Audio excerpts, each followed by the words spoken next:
Yanjo Production.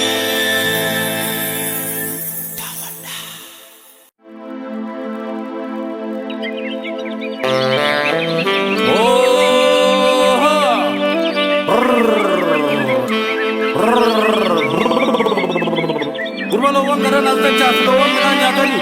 gara nalta chaasilawwan bishaan aduganii gara lagaalee gadoofi lawwan gara lagaa gadoofi anuu gara daruuroo kana deemee leemman fe'ee deebi'a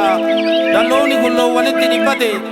sa'a ashuuloo fi daalee kana ammoo kalotti naacooki haanaa dheetanii kee ammoo jabaadhu lawwan akka dhiiqiifne cirrillee akka hin nyaanne qofa jabaadhu gurbaa tole abbaa nan jabaadhaa karaa nagayaa deema haadha falmataa jabaadhu kaa horiillee ijoollee irratti ilaali anuu ammaa gala haadha falmataa jabaadhu hayyee abbaa falmataa karaa nagaa